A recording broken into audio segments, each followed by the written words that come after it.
Sejam bem-vindos, sejam bem-vindas. Mais uma edição do Na Cabine Podcast, capítulo número 13, episódio 13. Chamem como quiser, com um dos maiores zagueiros da história do futebol brasileiro. Para mim, está no top 5 aí dos principais zagueiros da história do futebol brasileiro. Mas antes disso, vamos nos inscrever. Se inscrevam, ativem o sininho das notificações e deixem o like aqui no vídeo, porque é importante dar aquele engajamento esperto.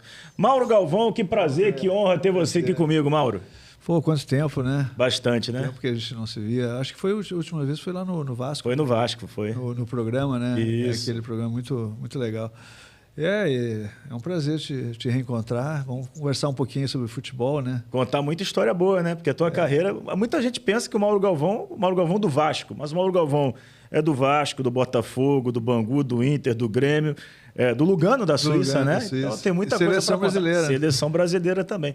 Ô Mauro, vamos começar do princípio. Quando você decidiu que ia ser jogador de futebol, como é que foi a tua chegada lá no Inter? Não, eu comecei a jogar num time de base e eu tinha 11 anos. Esse time jogava já o Sub-14. Então eu comecei a jogar nesse time, né, jogando com jogadores mais velhos, porque é bom, né, você fazer isso, né? Eu tive essa oportunidade. Então o time era do bairro, né? E um dia a gente foi fazer uma preliminar, né? Que hoje não existe mais, preliminar, um jogo antes do jogo oficial. E a gente foi fazer essa preliminar, não saiu a preliminar por causa da chuva. Quando acontece a chuva, geralmente não sai. E aí eu fui ali no lado do campo do Grêmio, a preliminar era com o Grêmio, né? Uhum. E aí eu fui ao lado, o campo anexo, né, do antigo Olímpico. E ali tinha um time de jovens treinando, né, de crianças, até 12 anos. Eu tinha 11, né? E o meu pai estava junto, né? Meu pai sempre esteve junto comigo, assim, nessa questão em tudo, né? Mas o futebol, principalmente. E aí, ele chegando ali, ele conheceu o treinador do time, né, que era o Fernando Zacoteg. Eles tinham jogado juntos, meu pai jogou também futebol amador. Então, ele rapidamente perguntou: o Quelésio, o que está fazendo aí? O nome do meu pai era o Quelésio, né? O que está fazendo aí? Eu vim trazer meu filho, não saiu o jogo, a gente estava aí dando uma olhada. E o jogo correndo ali, né? O pessoal jogando. Aí daqui um pouco ele fala assim: tu não quer trazer teu filho aqui? Ele falou que estava comigo, né? Ele tem idade, né? Eu tinha 11 anos. Aí ele disse: ué, é ele que sabe, tem que falar. O que tu acha? Ele perguntou para meu pai, tinha umas tiradas, né? O que você acha? Você acha que você joga esse time aí? Eu disse: jogo sim. Aí eu demorei um pouco, né? Fiquei uma semana, aquela coisa de criança, assim, bem envergonhado, né? Mas aí depois de uma semana eu fui. Aí criei coragem, fui. E dali começou a minha história no futebol, né? Então tem muita gente que não sabe, né? Eu comecei com 11 anos na escolinha do Grêmio e com 15 eu fui pro Inter. Mas como é que foi isso? Todo mundo acha curioso, né? Tem gente que... Sabe que tem gente que já inventa coisa, né? Uhum. Já fala, não, foi dispensado, alguma coisa, não sei o quê. Nada disso. O que aconteceu é que o Inter era um time, naquele momento, que revelava muito. Não é? Tinha Falcão, Jair, Batista. Então, era uma coisa muito... O Paulo César Carpegiani. Então, era uma filosofia. Aquilo... e o Grêmio, ao contrário. O Grêmio, ele contratava jogadores com 28 anos, 30 anos. Então, isso aí acabou nos levando, né? Conversando com meu pai, eu tive um convite de um amigo também, que era do Grêmio e foi para lá. Aí eles falaram muito no Seu Abílio, né? Que é um personagem lá do Sul, do futebol gaúcho, né? Principalmente do Inter. Ele sempre foi assim de pegar jogadores. Teve uma que o pessoal conta, né? Que o Carpegiani, ele vinha para o Grêmio e que, na verdade, quando ele chegou na rodoviária, o pessoal do Grêmio, não sei se demorou para chegar, o Abílio foi lá e pegou, levou o jogador para o Inter. Então, comigo foi uma coisa parecida, né?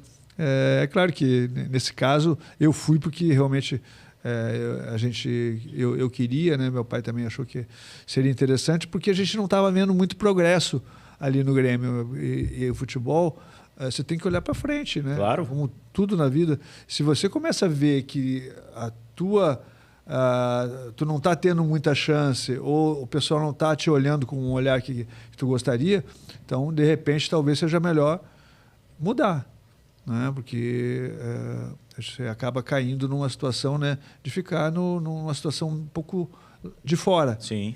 E eu achava... isso eu te falo por quê? Porque eu fui jogar num time de 17 e eu tinha 15. E eu fui bem. E aí o treinador chegou para mim e disse, não, pode voltar para o outro time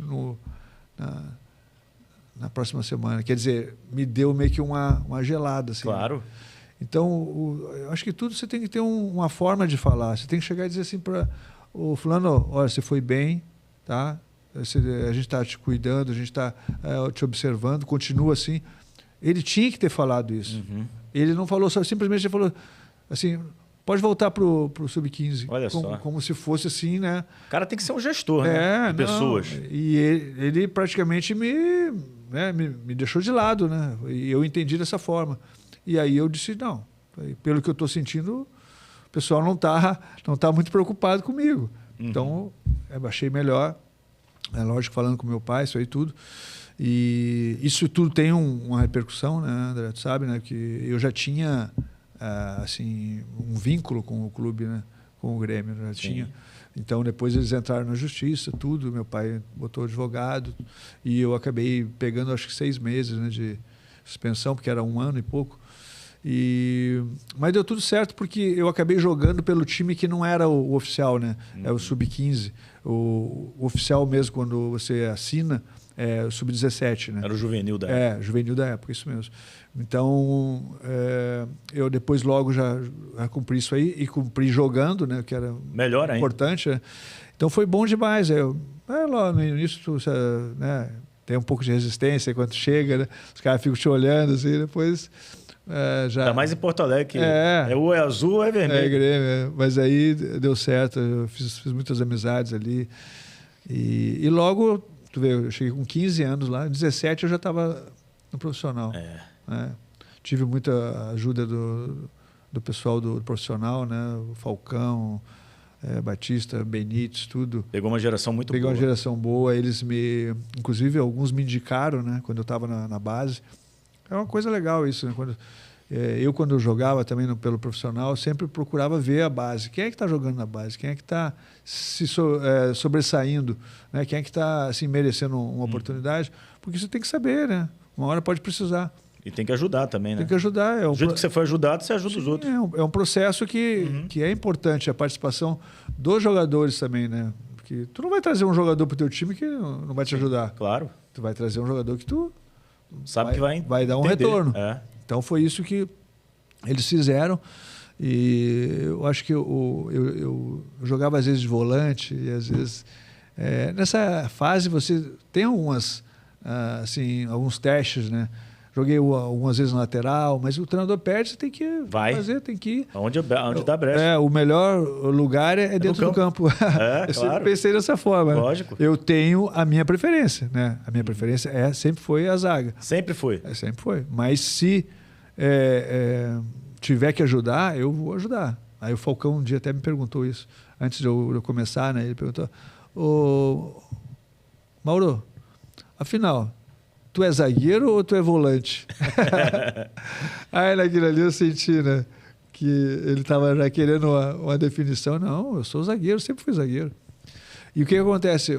Naquele momento ali, o Inter tinha uma zaga boa ali, né? Com o Mauro Pastor, que era um jogador muito viril, assim, muito forte fisicamente. Que é o estilo do futebol gaúcho, principalmente nessa época. E aí, o que faltava ali? Faltava um jogador para sair jogando. Então, eles começaram a ver que eu poderia me encaixar ali. Então, tudo é uma coisa assim que tinha um sentido, uma visão. E realmente foi o que aconteceu, né? Depois eu acabei subindo e a gente foi campeão brasileiro, né? Foi uma loucura. O último título brasileiro. Invicto. O único time que tem um título que nem esse é o Internacional. Marcante.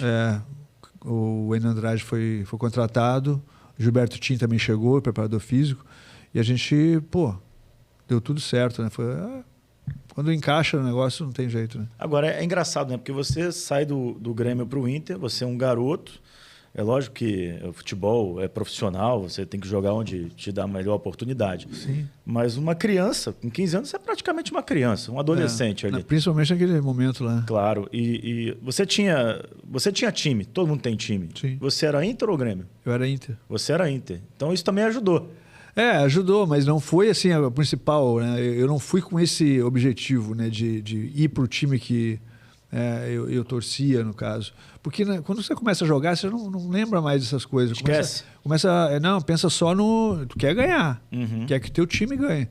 Então, para mim foi bom isso, porque eu acabei convivendo com essas duas situações, né?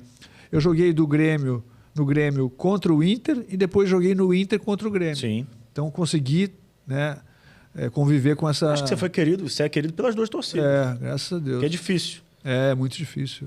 É a maior rivalidade do Brasil? Ou... Eu acho. Se não é do mundo, mas do Brasil, com certeza. E assim, quando você foi pro Inter e teu primeiro jogo contra o Grêmio, você chegou a enfrentar alguém que você já conhecia ou não? Porque eram muito jovens, né? Você era muito novo. Eu era muito novo. Eu acho que só em treino. Só em treino, assim, que a gente fazia os treinos, né? Os mais novos contra o profissional, né? Mas naquele momento lá era o Baltazar, que estava no ataque, né? Então eu acabei enfrentando esse... Tarcísio também, que eu acho que até carioca, né? O Tarcísio. Jogou aqui no América. Então era um time bom, né? Era um bom time.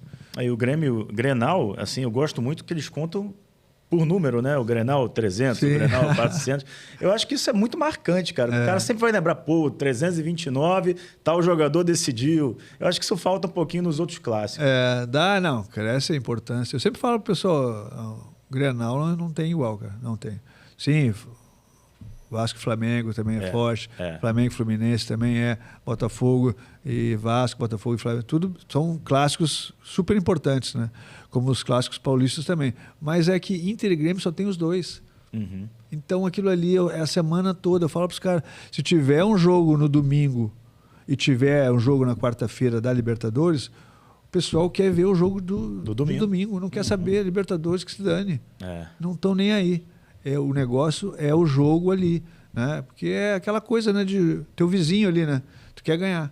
E assim, como é que era essa questão das cores? Tem que se policiar mesmo? Você quando estava no Inter não vestia azul, quando estava no Grêmio não vestia vermelho? Tem que se policiar com essas coisas mesmo? Tem uma história dessa aí. Ah, é? Em 97, quando eu cheguei no... Não, agora me perdi. Pera um pouquinho. 96. Você chega no Grêmio em 96. Eu cheguei no Grêmio em 96. O que aconteceu? Eu estava na Suíça. Eu saí da Suíça para encontrar o Grêmio na Europa mesmo. Eu estava na Suíça e encontrei o Grêmio na Espanha. Eles estavam lá fazendo como tinha aquela época. Tinha muito. Tinha muitos amistosos. E aí eu fui para lá, né, para me encontrar com eles. E a minha esposa acabou me dando uma mala para eu levar também. Era vermelho. E eu levei essa mala. Mas sabe aquela coisa que você, 6 anos fora, mais o tempo que eu joguei no Rio, cara, eu não me lembrava mais desse negócio, né? Das cores, né? Que o Grêmio não pode usar vermelho e o Inter não pode usar azul.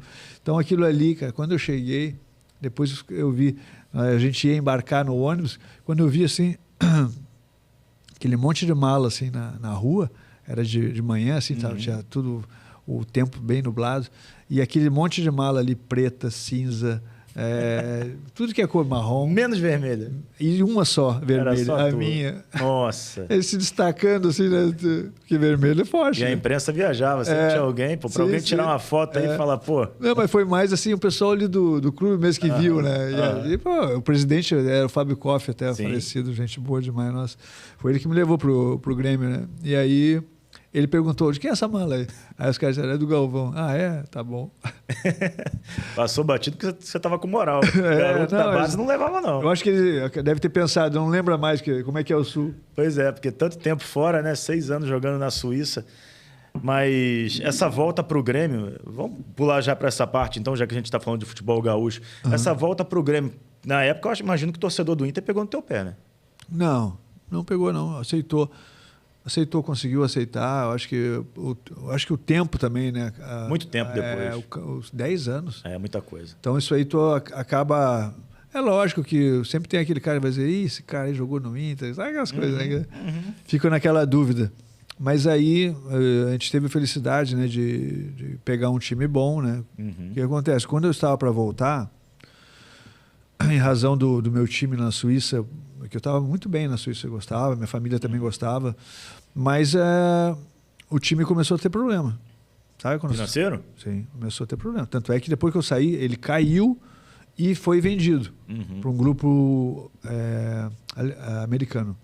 Inclusive agora, depois ele com esse grupo americano já ganhou uma Copa, né? Isso é importante, né? Claro. E está fazendo bons campeonatos, quer dizer que conseguiu se recuperar, né? Então, eu acabei fazendo isso, né? Voltei e eu tinha falado sobre o que mesmo? Sobre o Lugano, né? Era o Lugano. E aí no Lugano eu fiz esses 6 anos lá e acabou depois eu tendo essa oportunidade de voltar ao Brasil. E o Grêmio forte? Eu perguntei no Brasil quais os melhores times naquele momento, né? Eu fiz uma pesquisa. Porque não dava para assistir, não tinha YouTube. Não tinha essas dava, coisas. Não dava. Era Grêmio e Palmeiras. O Grêmio é o campeão da Libertadores. Isso, 95. Com o Jardel, Paulo Nunes. E aí então eu disse, cara, tem que ser um desses dois. O Palmeiras já tinha conversado. Palmeiras era Parmalat. O Palmeiras tinha conversado 1 ano antes. E aí apareceu o Grêmio. Falei com o Scolari e tudo. E acabei indo. Então e foi bom, né? Pô, foi bom demais. Eu tinha um pouco assim aquela vontade, André, de terminar o ciclo. O que significa? Eu fiz a base lá e eu queria fazer o profissional também. Você tinha essa vontade de voltar? Eu tinha de voltar. De poder, quando apareceu essa oportunidade, eu disse, acho que seria bacana. Pô, mas nunca pensei que fosse assim. Lógico. Nós ganhamos o título de 96 contra a Portuguesa, lá dentro do Olímpico, né? O verdadeiro estádio do Grêmio, o Olímpico.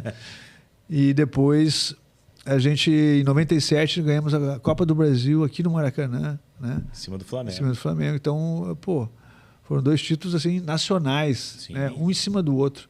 Então foi é muito difícil, a gente sabe que não é fácil. Eu nem sei, nem fiz essa pesquisa, mas eu não imagino que tenha outro campeão brasileiro por Inter e Grêmio. Eu acho muito difícil. E aí, em 97, né, depois do título da Copa do Brasil, aí surgiu aquela situação, né? O que eu vou fazer agora? Né? Por quê? O futebol ele tem um período que você tem um investimento no time. Depois você tem que recuperar. Sim, os caras vão começar a negociar. Foi vendido Paulo Nunes, Carlos Miguel, aquela base toda. Emerson e mais o Arce também. Então ali eu comecei a ver, cara, aqui o negócio vai ficar ruim. Porque o futebol sem jogador, você não consegue fazer. Não faz. Não adianta os caras começam... O técnico pode ser muito começam bom. a inventar um monte de história aí que faz isso, faz aquilo, não adianta. Psicólogo, não sei o quê. Não, você tem que ter jogador. Se não tiver jogador, esquece que você não vai ganhar nada. Aí eu disse, eu acho que está na hora de eu puxar o carro. Aí recebi um telefonema aqui do Rio. Aí eu disse, cara, tem um time interessado em você aqui no Rio. Aí eu disse, mas fala o nome do time, né, cara? Aí ele disse, é o Vasco. Aí eu disse, então vamos conversar, pô. Eu assinei um pré-contrato, né, que é tudo dentro da lei, né? 6 meses antes. 6 meses antes você assinou com o Vasco. Que legal, não sabia desse detalhe. Assinei com o Vasco e comecei a observar o time, né, do Vasco. Sim. Comecei a ver os jogos, tudo. Pá. Já sabia que eu ia pro Vasco. Em 96, o brasileiro, que é o segundo semestre, né? É um brasileiro que o Vasco vai bem mais ou menos, mas começa a montar a espinha dorsal. Já tinha o Edmundo volta. Tinha um esqueleto, né, que a gente chama. Né? Tinha uma forma já... Germano no gol. Germano. Edmundo. Tinha um bom Juninho. Juninho, verdade. Tinha uns jogadores interessantes. Luizinho.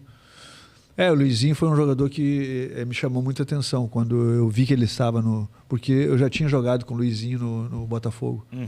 Então eu conheço ele, é um cara de muita confiança.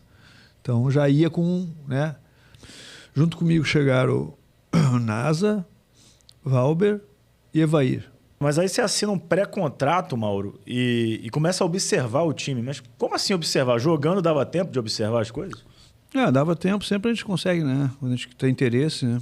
Então eu achava interessante, assim, eu conhecer já o tipo do time, como é que jogava, os jogadores que estavam ali. Aí me chamou a atenção o Luizinho, né? Que eu já havia jogado com ele no Botafogo.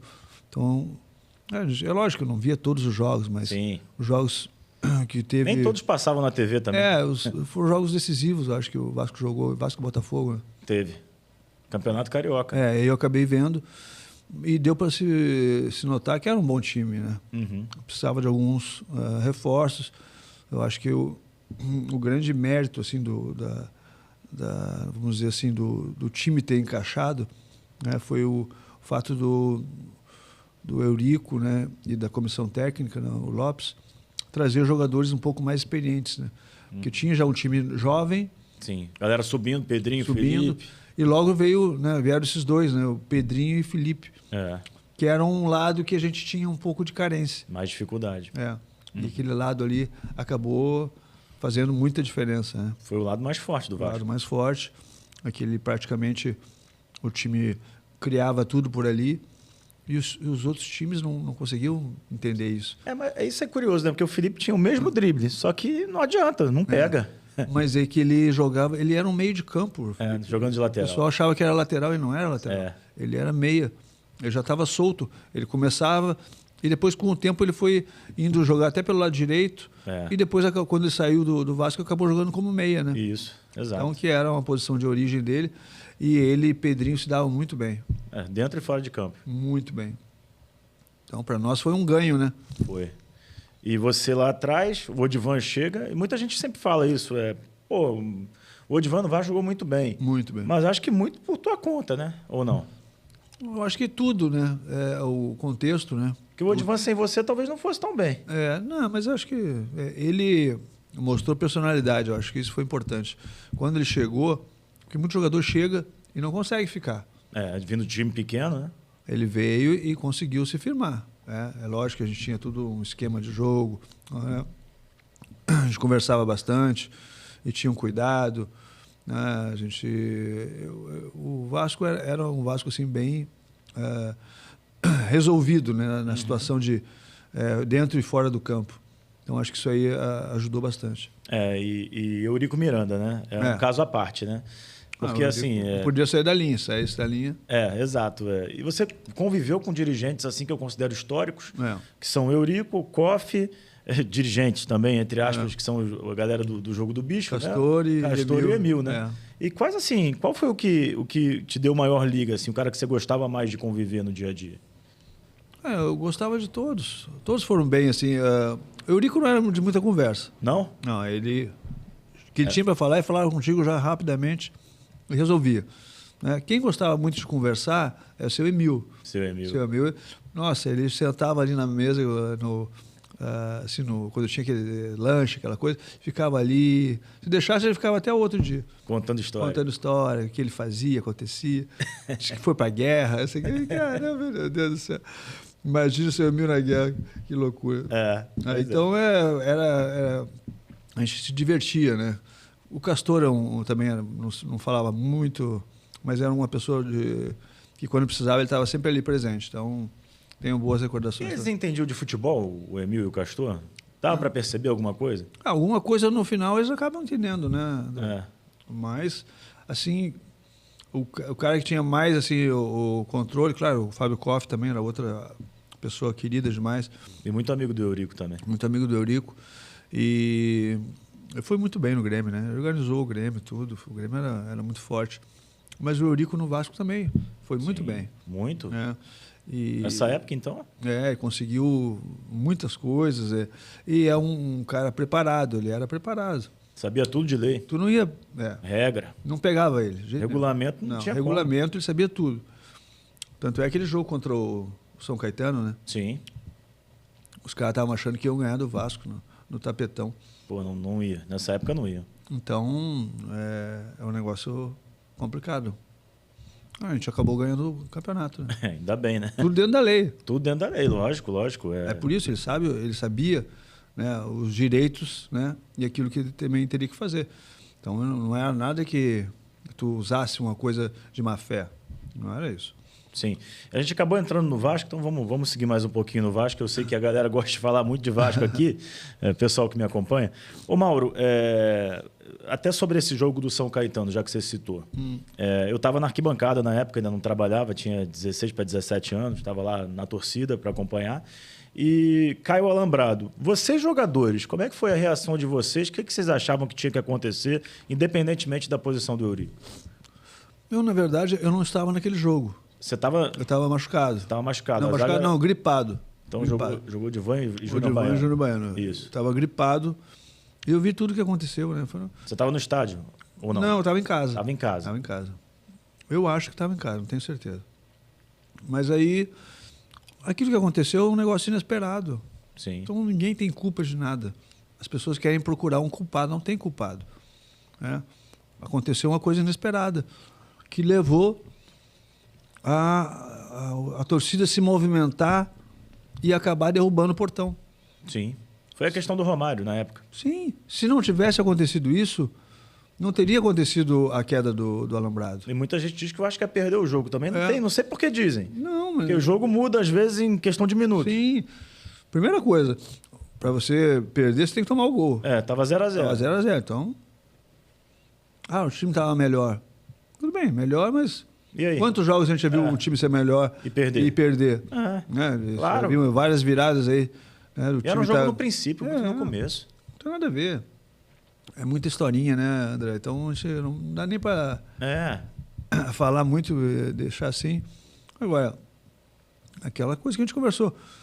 Existem ali as regras do jogo e a gente fez tudo que tinha que ser feito. Né? A gente respeitou, né? Foi marcado o jogo, a gente estava lá, jogamos e ganhamos. É o que importa. E foi o 4º título brasileiro do Vasco na oportunidade. Em 97, Mauro, vocês chegando, jogadores experientes, com os mais jovens, deu liga, o Vasco ganha, mas tem um fator ali também que eu acho que sem ele talvez não tivesse acontecido, que era o Edmundo. Sim. O Edmundo ali era o melhor jogador do mundo. O Edmundo, ali naquele momento, era um jogador acima da média. Era muito um acima. Jogador que ele desequilibrava, né? Muito. Mas a gente, mesmo assim, a gente tinha que ter um bom time. Tinha para ajudá-lo. Senão não chega. Que a gente já viu várias vezes isso acontecer. O fulano se destaca, mas se não tiver defesa, meio, né? O jogador que coloque ele em condições, que nem Juninho botava, Ramon, Pedrinho, Felipe. Era muita gente boa. Evair. O Evair jogando era brincadeira. Né? Muito. Ele deu uma vez um passe pro Edmundo, que foi um negócio assim. Ele tirou 3 jogadores da jogada. Foi no Vasco Flamengo? Vasco Flamengo. É o passe que o Edmundo dribla o goleiro, o Klemer. Os caras vão nele, ele só faz assim, derruba. Tira todo mundo. Aí o Edmundo vai sozinho direto. Então, jogadores assim, acima da média, né? Era meu companheiro de quarto ainda. O Evair. Eu adorava ele. Até hoje, né? A gente se dá bem. A gente se vê muito pouco, né? Porque Cada vida, um no seu lugar. A da vida, assim, a gente vai... Mas aí depois... Na sequência, depois vieram ainda o Luizão e o Donizete. Para Libertadores. Pô. Você perde Edmundo, Evair, ganha Donizete e Luizão, você está no nível mais alto ainda. A gente estava preocupado, né, com a saída do Edmundo e do Evair. Cara, 2 caras, fizeram a diferença. Fantásticos. E a gente tem que fazer gol, né? E aí o Eurico conseguiu trazer o Luizão e o Donizete, né? O Donizete parece que foi até em cima da hora. O Donizete estava indo para o Flamengo. Estava indo para o Flamengo, exato. Aí ele chegou... O Edmundo convenceu o Donizete, o Eurico foi na casa dele. E aí deu certo. Deu certo. No início tiveram um pouco de dificuldade, mas depois já se soltaram, né? Porque o time era muito arrumado, né, já. A base era a mesma, só saíram os 2, né, daquela Mas época. Atacante tem que fazer gol. Não adianta de falar, jogou bem, deu passe, não sei o quê, não. Não adianta, tem que fazer gol. Se ele não fizer gol, ele não fica bem. Ele começa a ter problema, começa a dizer que o esquema está atrapalhando ele, começa a reclamar. Então, tudo isso começa a acontecer. Então, é importante que eles façam gols. E era muito raro o Luizão ficar um tempo sem fazer gol. Muito fazia muito difícil. gol. Mas nós ficamos, acho que 3 jogos sem ganhar. Aí depois, quando nós viemos pro Rio, na Libertadores... Jogos do México que vocês não ganharam. Na Libertadores, a jogo em gente... Porto Alegre. A gente acabou fazendo o dever de casa. Exato. Aí E foi importante demais o São Januário, né? São Januário, Caldeirão, né? Ali a gente ganhou o título. Uhum. Todos os jogos a gente ganhou. Só empatou um. Que era com time reserva contra o América do México. Verdade. Já estava classificado. Já. Podia, né? Podia empatar. E realmente. O time entendeu, a torcida entendeu. Vamos pra cima dos caras, pô. Tem esse negócio. Era uma obsessão pro Vasco a Libertadores naquele momento. Centenário do clube, né? Tinha uma pressão muito grande para ganhar aquele título. Mas era uma pressão positiva. Era positiva. Era uma coisa, sabe? Era mais um desafio do que propriamente uma pressão. Né? E acho que o torcedor estava tão feliz por conta de 97 que, caso não ganhasse 98, acho que estava tudo bem. Vamos tentar ganhar 99 e vamos embora, né? Não, a gente tinha uma participação muito boa, né? A torcida estava com a gente ganhou outros títulos depois também. Então é aquele time que tu consegue, né? Ver que vai ser muito difícil perder um jogo. Né? Quando entra em campo, o nosso time entrava em campo, você sabia que os caras iam ter que jogar muito para ganhar da gente. O de 97, particularmente eu, na época, como só torcedor, eu já ia para o estádio com a certeza da vitória. Era muito raro vocês empatarem ou perderem dentro de casa. A torcida até cantava, ganhar do... como é que é? Não é mole, não. Aqui no Rio ninguém ganha do Vascão. Era uma época muito boa. Era bom demais. Aquele foi... a gente, quando tu consegue isso, né, essa ligação, né, com a torcida do Vasco é um negócio de louco. Quando a gente chegava no estádio, parecia que a gente estava sendo carregado. O ônibus não andava, o ônibus era carregado. Era um negócio carregado. Incrível, sim, difícil até de explicar.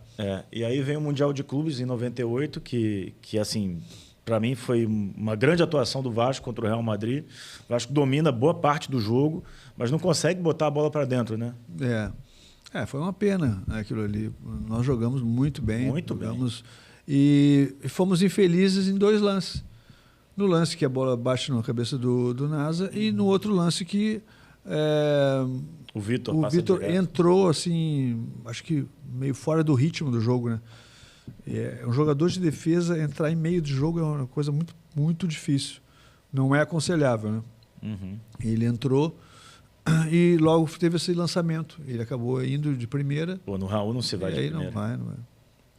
Nunca se vai de primeira. É. Principalmente em jogadores craques, que nem o Raul, né? Lançamento do Seedorf, gol do Raul. E ficou aquela sensação de que dava, né? Dava. Mas eu acho que isso é o mais importante, na verdade. É claro que, se tu me perguntar, eu quero ganhar o título. Lógico. Todos queriam ganhar o título ali.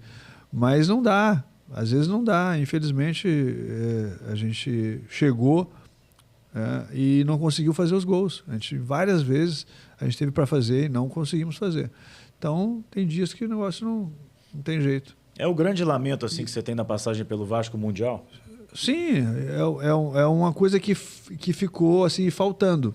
E acho que nenhum sul-americano vai ganhar mais. É muito difícil com essa diferença, né, que a gente tem. Mas assim, o que eu acho bacana é que a gente foi lá e jogamos muito bem. Então a gente soube como jogar, representou, né, o nome do Vasco ficou lá em cima. Então acho que isso que é mais importante. Não, o chato é quando você vai lá e toma 4-5-0, aí é complicado, né? É melhor nem ir. Para mim é melhor não ir. Eu também acho, para passar vergonha, né? Então a gente foi bem. Eles não... Talvez nem eles esperassem ganhar, porque eles não vinham bem na liga deles, né? E a gente conseguiu fazer um bom jogo. E não era o melhor momento, assim, vamos dizer, do Vasco. Aqui ele tinha uns probleminhas ali que já começavam a aparecer. Que tipo de problema?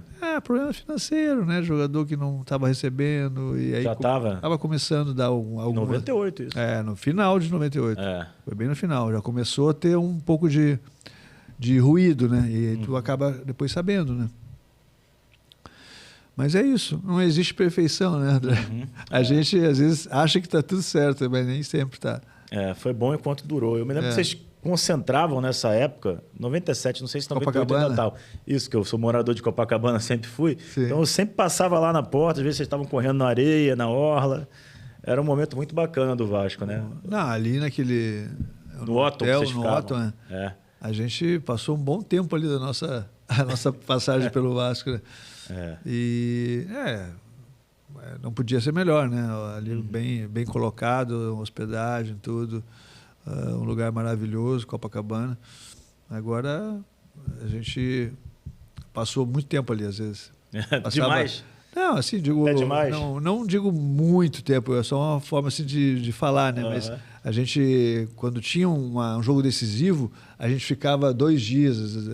Concentrado. Ali, Quando tinha alguma coisa assim maior, a gente ficava 1 semana. Cara. Eu acho que isso mudou no futebol, né? Hoje acho que menos, né? Bem menos, né? Bem menos. E, na verdade, a culpa de quem é? É do jogador. Do jogador? Claro. Porque fazia besteira? Sim. Porque se o jogador não se cuida, não se alimenta, né? E não está preocupado com o lado dele, profissional, aí o clube tem que entrar. Esse é o grande problema. E muitas vezes tu me perguntar assim, eu joguei 6 anos na Suíça, nunca concentrei. Nunca. Isso lá na década de 90. Sim, olha quanto tempo. Nunca, não tem concentração lá. Você vai, por exemplo, o jogo é às 4, você vai para almoçar, almoça ali, fica conversando lá, pode até para um quarto, se quiser, quem quiser dormir, dorme, quem não quiser, e depois vai para o jogo. Olha que beleza. Isso mas tem que ser assim. Tem que ser, acabou esse negócio, pô. Porque um jogador profissional, ele não é capaz de se cuidar, ele não tem essa capacidade de se controlar. Ele tem que ter alguém dizendo para ele, ô fulaninho, você tem que tomar o suquinho, você tem que tomar o leitinho, né? Você tem que dormir, vou te botar na cama, fazer carinho para você dormir, vou cantar uma musiquinha para você dormir. Não precisa disso. Na verdade, assim, precisava por causa disso. Precisava por causa disso. Eu desde que eu comecei a jogar, eu mesmo me concentrava. Ninguém precisava falar para mim, Mauro, tem que dormir, tá na hora. Não, eu já ia. É o teu desempenho que está em jogo. Eu estou preocupado, eu que estou preocupado. Não estou preocupado que os outros venham me falar isso. Mas por isso que você foi diferente. Pois mas eu não entendo isso. Como é que pode... Acho que hoje as coisas devem estar um pouco melhor. Estão melhores. Estão melhores. Porque não é possível, cara. Acho que grande parte dos jogadores entende. Eu espero também, né? Porque é o fim da picada. Você tem que passar 2 dias num hotel porque você não consegue se controlar. Você vai sair, vai para a noite, não sei o quê, vai beber, não come bem, não sei o quê. Então, esse lado aí é um lado complicado, né? Sim. E se você for ver esses jogadores, esses mesmos jogadores que estão aqui no Brasil, vão lá para fora e não fazem isso. É verdade, porque lá não é permitido. Não é permitido. Mas aqui, nessa época que você jogou, eu acho que os dirigentes e o momento do futebol brasileiro dava muito... Como é que eu posso explicar assim? Dava muita vantagem para o ídolo. Isso. Hoje em dia eu não vejo essas vantagens para os jogadores mais... Eu acho que o jogador, a vantagem é no bolso. O salário tem que ter maior, porque o cara é diferente. Agora, dentro de campo ele é mais um jogador, pô. É lógico. Né? Assim, a gente vê hoje o Payet é um dos caras que mais treina no Vasco. No Flamengo, a gente está vendo agora a questão envolvendo o Gabriel Barbosa lá, o Gabi, e a diretoria do Flamengo não dá muita brecha pro cara. Sim. Tem que treinar, tem que fazer tudo da forma como tem que ser feito. Você acha que isso era o grande erro do futebol brasileiro nas décadas passadas? Eu acho que sim. Eu acho que passavam muito a mão na cabeça. O Vasco com Edmundo e Romário era um negócio absurdo. Passava demais a mão na cabeça e permitia muitas coisas que você não pode permitir. Tem que ser igual para todo mundo. Fulano faz isso. Faz isso por quê? Ele é pago para fazer isso. É que nem quando o cara fala, que eu acho engraçado, pô, fulano tá jogando bem. Cara, ele tem que jogar bem. Se ele não jogar bem, ele vai para outro time. É isso. Quem joga em time da Série A tem que jogar bem. Senão ele vai para um time da Série C, da Série D. Então, são essas coisas que a gente não pode concordar. O fulano tá jogando bem, tá jogando direitinho. Não, ele tem que jogar muito bem. Ele ganha bem para isso. Para jogar bem, para ganhar título. Hoje você vê assim, uma diferença enorme. Um jogador vai para a seleção brasileira e não fez nada. É verdade. 3 jogos bons. Ele é convocado para a seleção brasileira, não fez nada. Ele ganhou o quê? Não ganhou um título, não ganhou nada, né? Não conquistou assim, títulos importantes. Porque é isso que chama atenção. E não jogou assim bem seguidamente. Jogou 2 jogos bem. Aí o cara, você já está vendido. Por quê? Não é mais o que conta, não é o desempenho. Não é quem é que pode te vender. É verdade. Quem pode fazer negócio. Vai ganhar, todo mundo vai ganhar com isso. A gente sabe quem é que vai ganhar, né? Sim, os empresários são os que mais ganham, né? Ô Mauro, e assim, você conviveu no Vasco com os dois, com o Edmundo e com o Romário, nos problemas e nos momentos bons. assim, era enraizado, né, na cultura. Os próprios jogadores, a maioria, não digo todos, você é um dos que não, você é a exceção à regra, os jogadores entendiam que era normal, que era certo dar boa vida para os caras, assim. Podia chegar depois. O Romário tinha casos que se conta de que ele chegou para jogar no dia do jogo, sem concentrar, sem nada, vindo da praia. O Donizete me contou essa história aqui. Então, assim, como é que vocês lidavam com isso, você particularmente? Eu nunca, assim, entrei muito nessa área, né, André? Porque é um negócio complicado, né? E vai totalmente contra o meu jeito, né? Aquilo que eu penso, né? Do futebol, da profissão, enfim. Então, se eles fizeram isso, eu não vi. Provavelmente não vi. Nunca vi nenhum deles chegar assim. Foi uma coisa que eu nunca me preocupei muito. Se eles estão jogando bem lá dentro, tá tudo certo. Quem tem que cuidar disso aí são outras pessoas, não sou eu. Vocês jogadores não... Não, eu não vou me meter num negócio desse nunca. Até porque, só tinha a perder. Até porque eu não tenho nem ideia do que os outros faziam também, né? Então, eu entrava pro meu quarto, ali ficava com o meu companheiro de quarto, né? Que a maioria das vezes foi o Evair, depois foi o Márcio, goleiro. Márcio Casola. Casola. Então, é isso. Eu acho que aquilo que está dentro das nossas possibilidades, a gente faz. A gente não pode começar a entrar no problema do outro, né? Não fui eu que trouxe ele. É verdade. Quem trouxe é que tem que resolver. E justamente sobre isso, quem trouxe, né? O Romário vem para o Vasco depois de um problema no Flamengo, lá na Festa da Uva, lá em Caxias do Sul. O Eurico traz o Romário por conta do Mundial de Clubes, que era algo muito maior para o Vasco. E realmente, ter Edmundo e Romário no ataque naquele momento era você ter, talvez, dois dos principais jogadores do planeta juntos. O Romário já estava com uma idade um pouquinho mais avançada que o Edmundo, mas ainda resolvia. Era um homem-gol e fazia absurdos com a bola. Quando vocês recebem o Romário, vocês sentem de imediato que não vai dar certo com o Edmundo? Em termos de personalidade, dessas coisas? A gente não tinha ideia, né, de como é que eles poderiam se comportar, na verdade, né? A gente sabia que tinha dado errado no Flamengo, né? Pois é, mas ainda tinha o Sábio lá, ainda tinha outro contexto. Tinha outro contexto. Mas já era um exemplo, né? Então foi isso. Depois que o Eurico trouxe ele, aí a gente tem que fazer o quê? Tentar fazer com que eles se deem bem. Mas nem se falavam. E como é que era isso? O negócio dos dois era muito, assim, uma coisa quieta, assim, sabe? Guerra Fria. Não tinha... Ninguém falava nada. Ninguém se desrespeitava. Mas não se... tu não via que não tinha, assim, relação. Era sem relação. Sem relação. Então a gente sabia que eles estavam cumprindo ali, estavam sendo profissionais, né? Cada um ia entrar e defender, fazer lógico, o melhor pelo Vasco. E chegou a dar certo, né? A gente ganhou do Manchester, né? 3-1, né? No início foi um grande jogo. Então ali a gente esperava que as coisas estivessem... Eles se abraçaram? E estava indo, né, relativamente bem. Depois, eu acho que o Edmundo sentiu alguma coisa no jogo, e ele foi para esse outro jogo, acho que contra o Corinthians, né? Foi na final, né? A final foi com o Corinthians. O Edmundo tratou muito para jogar o Mundial. Mas ele estava jogando na vontade, porque ele não estava nas condições 100%. Normais, não estava. Não sei nem se o Romário estava bem, né? Porque são jogadores que já tinham uma idade, né, avançada. Eu também já estava com a idade, já estava com 38 anos, acho. 2000? Então foi isso. A gente poderia ter ganho esse título, né?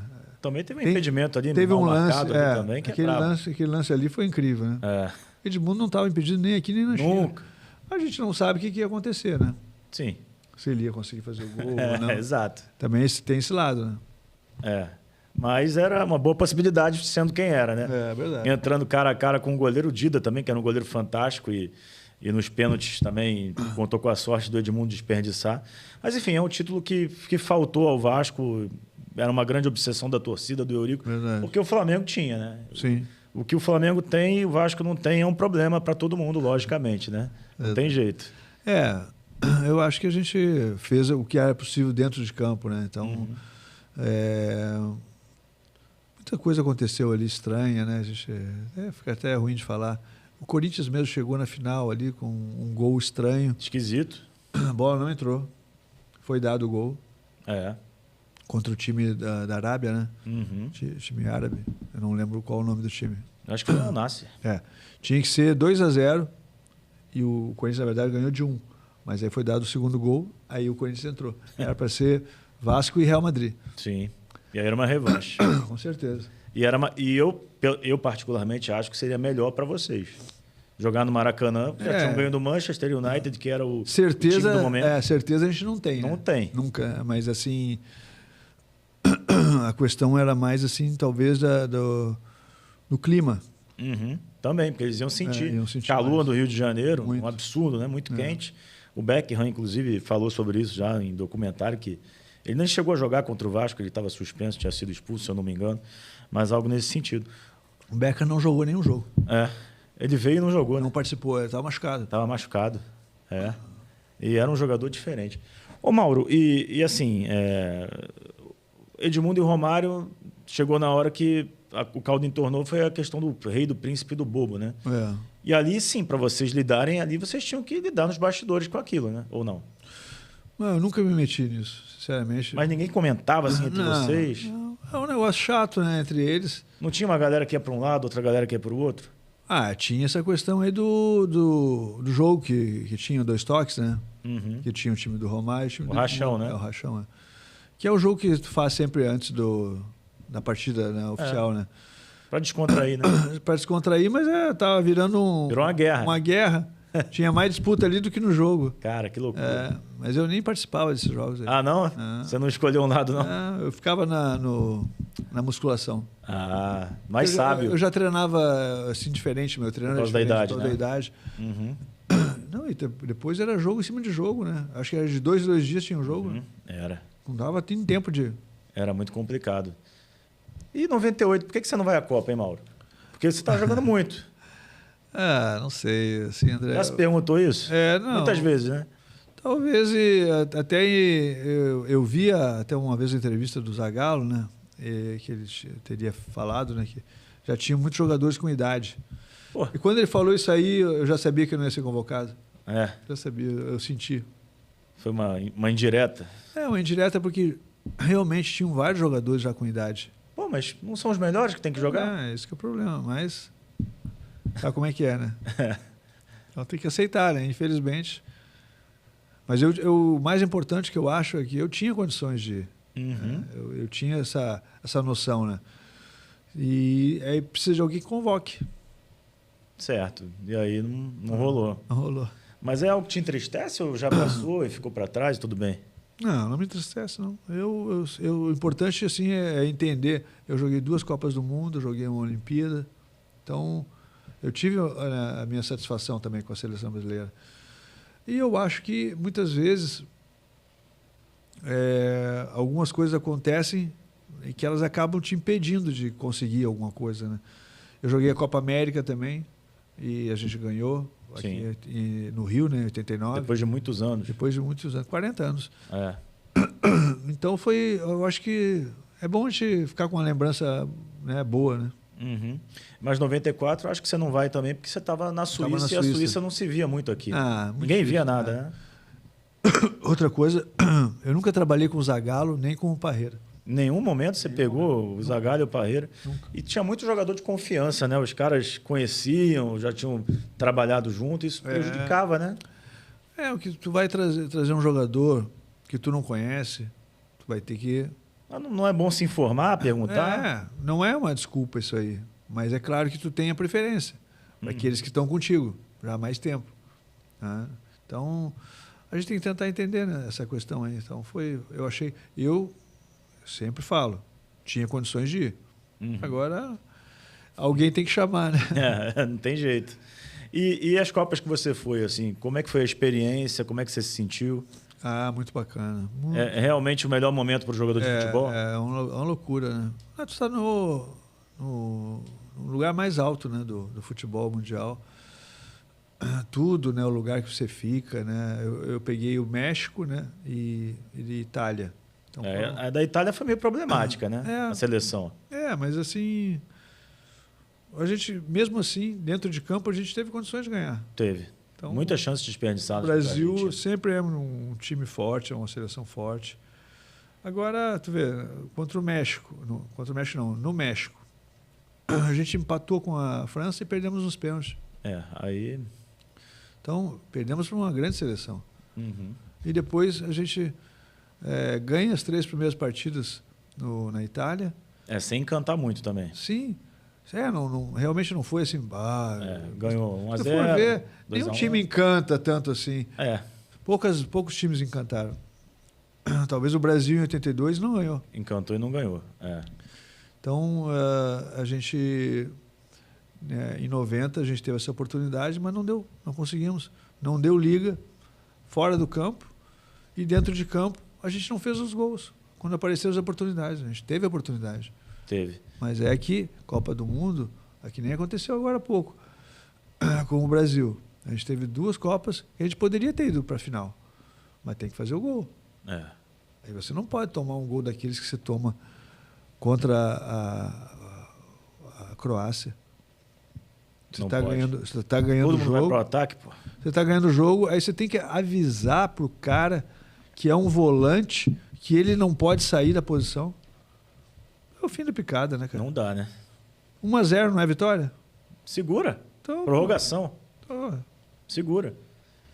Mas acontece, né? O Brasil já está de novo com 24 anos sem título mundial, né? Porque vai bater rápido. 2026. Passa rápido. Passa realmente muito rápido. Mas 90 você fala que não deu liga fora de campo também, era questão da premiação. Né? A premiação, não era nem premiação, era assim a questão da divisão, né? Do que é uma coisa que tu tem direito.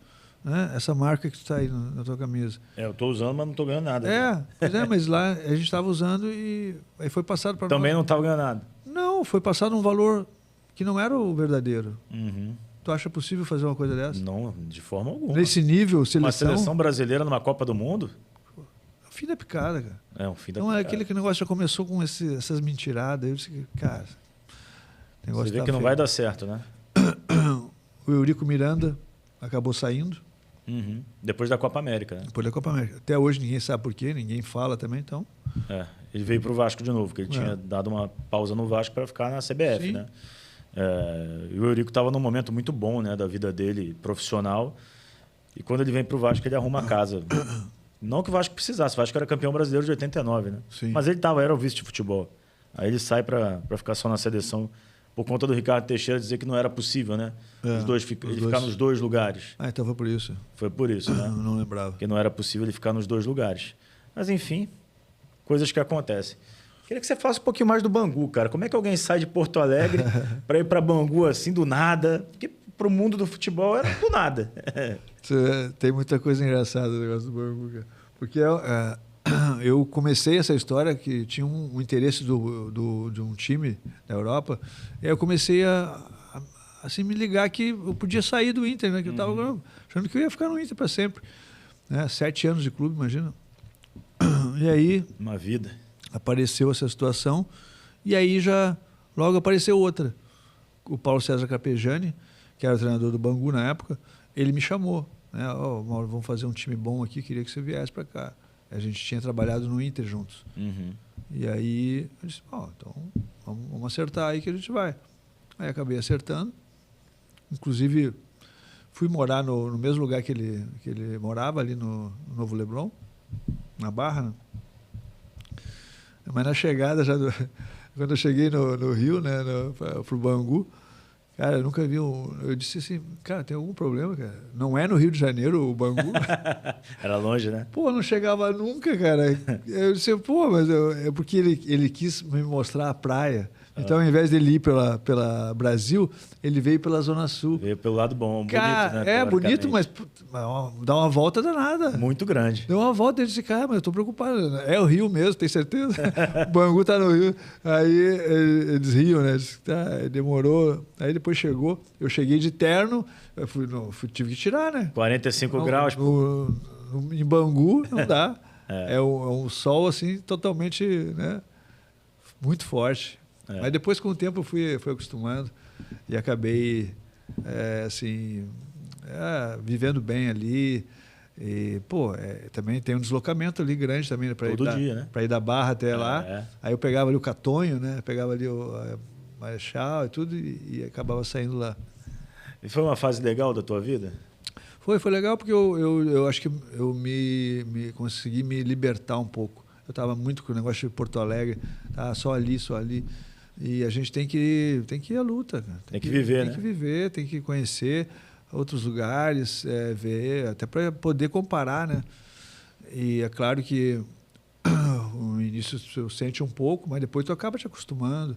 Então, me adaptei muito bem ao Rio. Sempre que teve oportunidade de vir para cá, eu disse, não, para mim. Tanto é que depois eu voltei, né? Pro Vasco, né? Lá na frente, né? Mas ali na época do Bangu foi bom. Eu fiz grandes amizades ali. E era um grande time, né? Muito bom. Marinho, Ado, Gilmar no gol, Márcio Rossini, Oliveira, que era um bom zagueiro também, Israel. Tinha muita gente boa ali. Marinho e o... Marinho, não, eu já tinha falado, né? Paulinho Criciúma. Paulinho Criciúma. E aí, no final, a gente foi negociado. Né? Teve um momento que eu falei, inclusive, pro Castor de Andrade, eu falei para ele, doutor, se puder, né, me vender, acho que seria interessante. Acho que aqui que a gente nós ganhamos a Taça Rio, né, do Botafogo, foi 3-1, acho 3-1. E aí eu pedi para ele para me negociar, porque já tinha feito aquela chegada ali no Rio, através do Bangu, mas era importante dar sequência. Até porque o Bangu tinha um bom time, mas o Bangu é um clube médio para pequeno. Tinha uma diferença absurda do Internacional com a torcida que tem para o Bangu. Sim, e depois, com a minha ida para o Botafogo, as coisas voltaram, né? Assim, é normal. Voltou a um clube grande, né? A jogar numa equipe de camisa e num momento que o Botafogo vivia também de muitos anos sem título, né, Mauro? Assim, um momento terrível para o Botafogo dentro de campo, né? Sempre falo que é um dos títulos mais difíceis, né, de ganhar. Foi esse título de 89, né, com o Botafogo, por toda a situação, né, o tempo sem ganhar. E também a torcida, né, dos outros times zoava muito com a torcida do Botafogo, né? Cantava parabéns antes do jogo. É um negócio que, lógico, o torcedor, ele entuba, mas não gosta, né? Sim. E aí a gente teve que conviver com isso, tudo. A torcida do Botafogo, de vez em quando, ela ficava desconfiada, não vinha. E aos poucos ela começou a acreditar no time. O time começou a dar uma resposta, começou a mostrar. O nosso time não era assim primor de técnica, mas era muito guerreiro. Era um time que não era muito difícil fazer gol na gente. Tinha que fazer muita coisa para fazer, porque a gente marcava muito. Era um time muito pegador, né? A gente jogava com 3 volantes. Era o Vitor, Luizinho e o Carlos Alberto, né? Então, e na frente o... Carlos Alberto Santos? Carlos Alberto Santos, Na frente era o Maurício, o Criciúma, que vinha fazer o quarto homem, né? E o Gustavo ou o Jefferson. Você pega o Donizete no Botafogo também? Sim, quando ele chegou. Logo que ele chegou. Ele chegou já para 90, né? Ele chegou. 90 ele pegou ainda o título. Isso, ele tá. E você pega também o Gonçalves. Também. Sim, peguei o Gonçalves também. Nós fizemos alguns jogos juntos.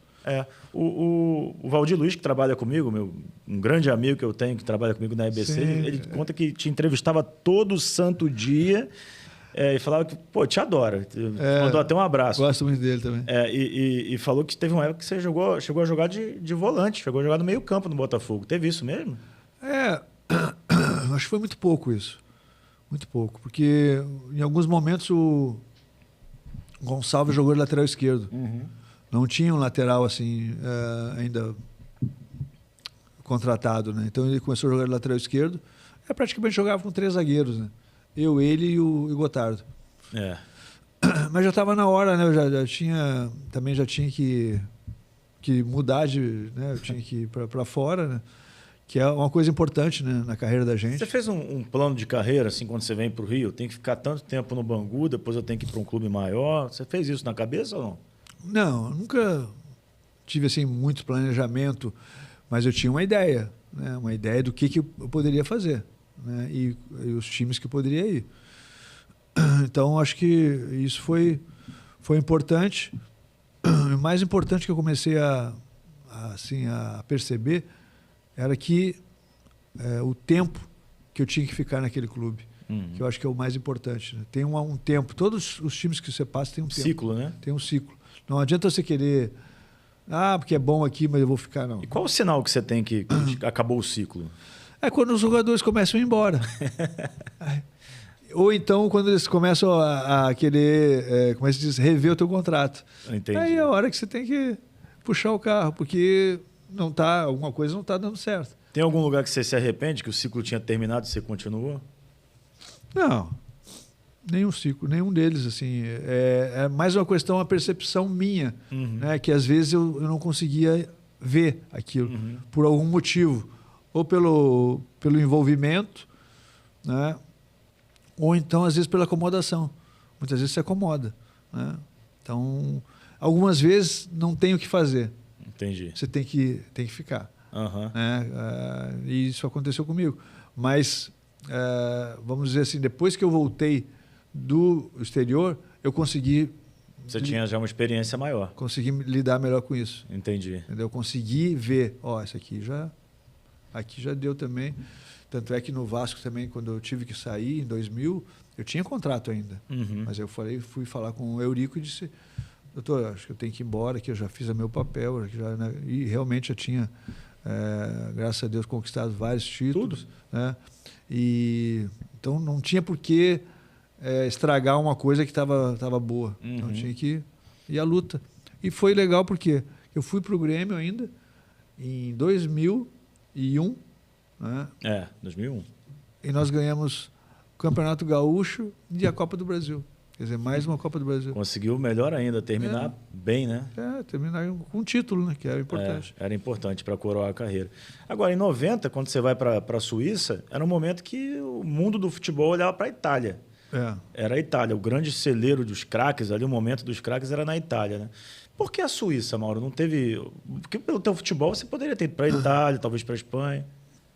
Eu tinha uma proposta para um time da França, inclusive, Montpellier. Naquela época o Montpellier estava bem. Mas assim, depois as coisas não... o que acontece? O resultado da Copa do Mundo era muito importante. E aí nós saímos da Copa antes e aí acabou que não se falou mais nada. E aí apareceu esse empresário querendo me levar para a Suíça. Eu disse, vamos ver, né? Eu disse, primeira coisa, eu vou lá ver. Vou lá ver para conhecer. Sempre gostei de ver primeiro, né? Vou lá. Onde estava se enfiando? Onde é que eu vou? Aí ele falou Suíça italiana. Eu nem sabia que tinha Suíça italiana. Para mim, a Suíça é a Suíça. Né? Na verdade, tem Suíça italiana, francesa, alemã. Então, mas é sempre Suíça. Né? É uma forma de diferenciar, né? Porque cada uma dessas regiões fala uma língua, né? E aí fui para lá. Gostei muito, né? Também é difícil não gostar, né? Europa, Suíça. Para morar é maravilhoso, né? Maravilhoso. Para jogar era? Também. No início eu senti um pouco de dificuldade, porque o jogo era muito rápido. É muito assim, como é que se diz? A gente tem uma forma de jogar no Brasil que você se aproxima mais, toca mais a bola, e aí dá a velocidade no momento certo. Mas lá não, é toda hora, a bola não para, pá.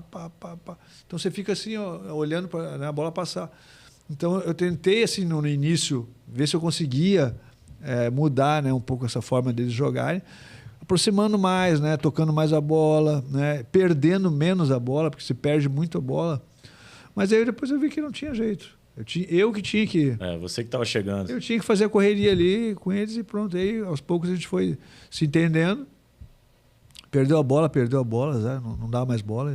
Vamos para tentar recuperar.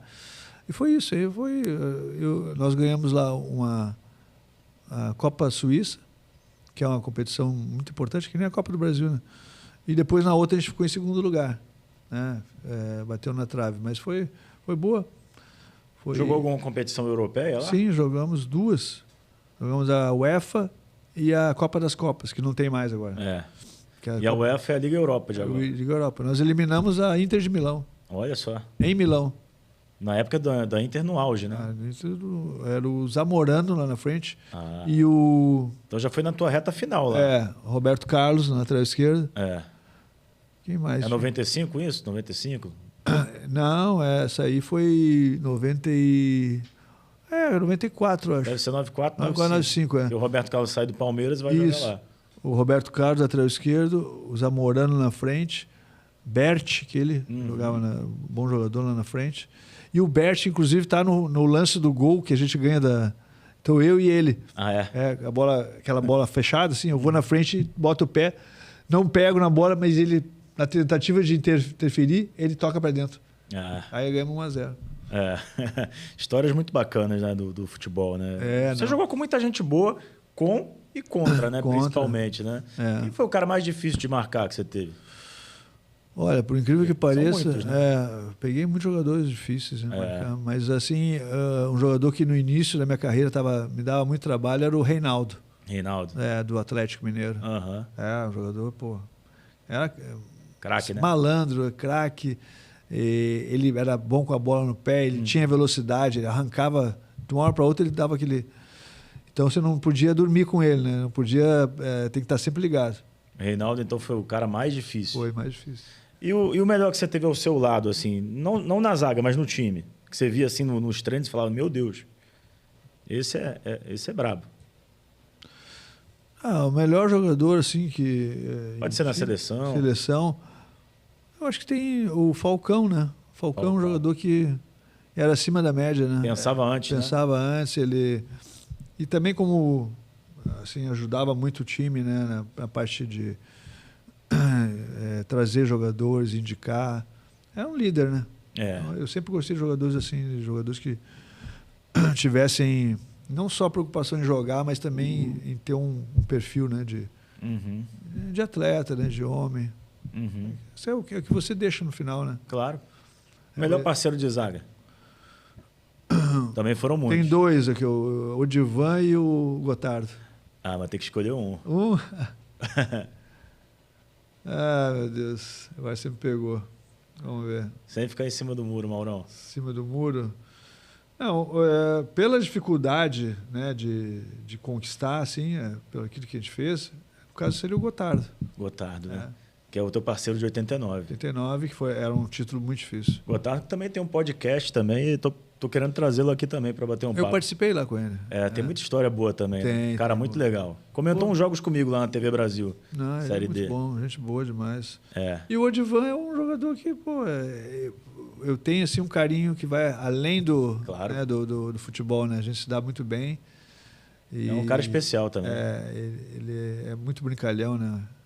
E a torcida gosta, né, dessa dupla, né, que ficou eu e ele. Ficou. Né? Ele é um jogador mais de vigor, assim, né? E eu um jogador mais de técnica. Mas é engraçado, acho que isso mudou no futebol, né? Porque antigamente todo mundo falava isso. Para dar certo tem que ser um técnico e um cara que mande bola para longe, que dê o bico para frente. Hoje em dia acho que não é tanto isso, né? Tem que saber jogar, né? E eu acho que o mais importante é o casamento, né? É quando encaixa. Quando você consegue jogar com aquele cara e as coisas vão bem. Não adianta, que não tem outra explicação. Não tem. Não tem. Porque eu sempre fui do seguinte pensamento. A principal coisa do futebol é qualidade técnica para você jogar. Se você tem qualidade, de um jeito ou de outro você vai jogar. Pode até demorar, mas você vai jogar. Vai aparecer. E as outras coisas você consegue, né? A parte física, isso aí, né? A parte de psicológica, você consegue, né? Receber de outras pessoas. Mas você tem que ter técnica para jogar. Né? Como é que você vai fazer gol? Como é que você vai passar uma bola? Como é que você vai dominar uma bola? Né? Quando os caras jogam uma bola para você, você faz o quê? Pega com a mão? Não, né? Você tem que dominar essa bola. Sim. Quando a bola vem alta, você pega com a mão? Não, né? Tem que dominar, saber como dominar. Se você dominar mal a bola, você vai perder a bola. E como é que você se sentia sendo visto como um zagueiro craque, o cara que raramente dava um chutão? Não, eu sempre achei assim, André, que primeira coisa, o jogador de futebol, ele não tem que se preocupar com posição, ele tem que se preocupar com o que ele faz, né? O que ele faz com a bola. Ele sabe passar, se ele sabe cruzar, se ele sabe chutar. Eu acho que é isso que é importante, não é? Então, por isso que eu nunca me preocupei muito com a questão da posição, né? Mas ela é importante. Só que eu mesmo fui ver a minha posição já com uma certa idade, né? já com 15 anos, que eu vi que realmente eu tinha mais as características para ser zagueiro, né? E muitas vezes a gente não consegue entender isso lá atrás, né, no começo. Sim. Por quê? Porque se você vai jogar de lateral, se você não tem velocidade, não adianta. Não vai. Você não vai conseguir. Se você não tem pulmão para jogar no meio de campo, não adianta que você não vai conseguir. Então, muitas vezes você perde tempo. Por isso que é bom as pessoas que estão lá nas escolinhas, essas pessoas que veem essa situação, entenderem que o cara ele tem característica para outra função. Sim, né? Sim. E muitas vezes demora isso aí. Demora para ver. Às vezes acontece até por acaso. Né? Que a gente sabe de vários casos. Fulano, tem ninguém para jogar isso. Joga aí de lateral. Aí o cara vem lá, pum, não sai mais. É verdade. É verdade. Então, é isso. Muitas vezes a gente fica um pouco assim na questão do acaso. Ô Mauro, e o melhor time que você jogou? O melhor time acho que foi o Inter, né? Eu acho que eu tenho que fazer essa homenagem assim por ter jogado nesse time, né? E foi o meu primeiro time, a minha estreia como profissional, primeiro título, e que me abriu as portas, né, pro futebol brasileiro, né? O Vasco, o time também que nós fizemos em 89, 98, foi um time muito forte também. Foi. Que jogava muito assim, a parte tática era muito boa. Nosso time tinha uma forma de jogar. Então foi, acho que, os times que eu assim senti mais firmeza, né? E os outros times também foram todos bons. Todos os times que mas sempre tem aquele que fica na cabeça. A gente ganhou o título lá com o Grêmio, também foi muito bom. O do Botafogo também foi excelente. E a seleção, para não ficar sem a seleção, que a gente tem que falar também, né? Foi em 89, né? A gente tinha um time bravo, muito bom. Joado. Aquele time foi... acho que a gente ganhou um título importante, né? Muito. 40 anos depois. E convencendo, né? Jogando bem. E no Maracanã. Maracanã. Que é melhor ainda, né? Sempre. Melhor treinador? Enio Andrade. Enio Andrade. Foi meu primeiro treinador também. Também o primeiro treinador. No Inter, né? Tem o meu treinador, o seu Abílio também, que é uma figura, né? Que foi lá na base, né? Também era muito bom. E são coisas que a gente fica assim, né? Sempre fica na cabeça da gente. Com certeza. Para a gente concluir, Mauro, que a gente já está chegando aqui na reta final, galera, se inscrevam aqui no Na Cabine Podcast, vamos ativar o sininho das notificações e deixar o like, não esqueçam disso.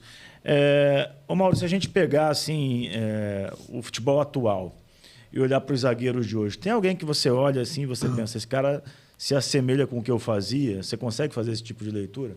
Alguém que pareça com o Mauro Galvão hoje? Eu gosto muito assim, do Marquinhos. Marquinhos do PSG. Acho que ele é um jogador que tem assim, um pouco... Claro que cada um é diferente um do outro, né? Mas que tem um pouco mais assim, que assemelha mais. Eu acho que é o Marquinhos. Eu gosto muito do Marquinhos. Marquinhos.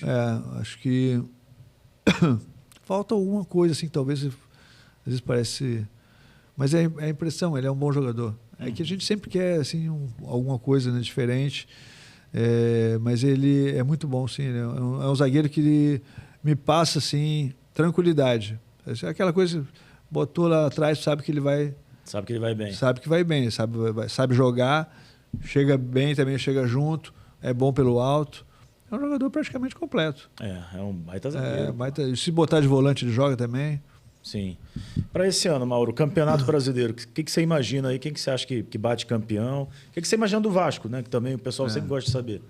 Não, o Vasco tem que melhorar muito, né? O Vasco, e infelizmente, que a gente viu agora, essa passagem aí do Alexandre Matos, é um negócio que não ficou explicado ainda. O que aconteceu? O Vasco gastou 120 milhões e o time praticamente não mudou nada. É o mesmo time. Então, aí foi uma coisa horrível isso aí para o clube. Perdeu tempo, nós perdemos 3 meses, pelo menos, o Campeonato Carioca todo, né? Então, é um tipo de coisa que não dá para entender. Aí você fala assim, quem é que está mandando no Vasco? Não tem uma figura, tu não sabe quem. São os caras da 777, mas quem são eles? Onde é que eles estão? Como é que faz para falar com eles? Tem que fazer, que nem índio, fazer aquele sinal de fumaça? um negócio ridículo. Então, a impressão que a gente tem é essa, que o Vasco está assim, solto. Então, a única coisa que eu vejo assim, boa é que tem uma base do ano passado. E com essa base tu consegue ainda, né, trabalhar. Mas eu não sei até quando pode isso. Né? Até quando o Ramon Dias vai conseguir levar essa equipe. Né? Então, pelo menos teria que ter chegado a uns 4, 5 jogadores. E uma coisa que eu falo sempre para o pessoal, tem que liberar alguns jogadores. Alguns jogadores não vão jogar no Vasco. E você tem que entender isso.